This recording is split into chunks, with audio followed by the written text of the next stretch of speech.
Hi everyone, আমি প্রিয়া চলে এসেছি আজকে আবার একটা নতুন দিনের গল্প তোমাদের সাথে শেয়ার করতে। ফার্স্টেই আজকে সকালে উঠে রাজমা ভিজিয়ে দিয়েছিলাম, কারণ আজকে প্ল্যান ছিল রাত্রিবেলায় রাজমা তৈরি করব। আর সকালে পরের জন্য ব্রেকফাস্ট বানাচ্ছি। ও অফিস চলে যাওয়ার পর আমার তো তেমন কোনো কাজই থাকে না, তাই আমি দুপুরবেলাটা স্নান করার পর পুজো সেরে বসেই ছিলাম।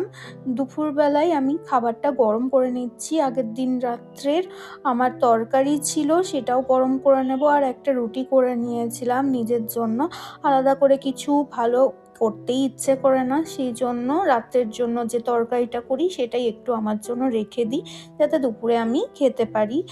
আর সঙ্গে একটা ডিম ফ্রাই করে নিচ্ছি। বাস এটাই হচ্ছে আমার লাঞ্চ। এই দেখো আমি থালিটাও সাজিয়ে নিয়েছি। এরপর বিকেলে আমি একটু নিজের জন্য চা করছিলাম।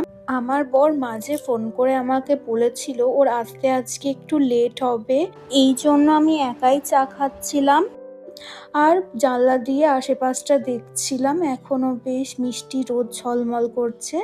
আজ ফাইনালি আমার ওয়াশিং মেশিনটা অনেক বলার পর ইনস্টল করতে এলো। এলজি সার্ভিস ব্যাঙ্গালোরে ভীষণ খারাপ।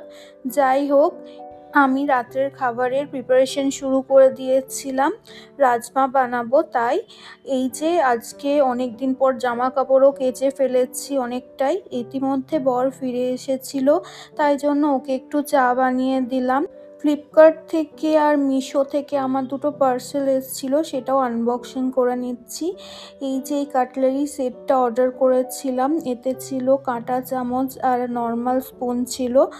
অনেক দিন ধরেই অপেক্ষা করছিলাম কবে আসবে বলে। আর এই যে এইটা অর্ডার করেছি, একটা টেবিল ক্লথ, এটা খুব সুন্দর লাগছিল দেখতে।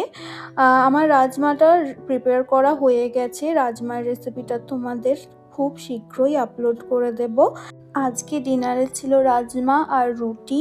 আজকের ভিডিওটা এখানেই শেষ করছি, দেখা হবে আবার নেক্সট ভিডিওতে। টাটা।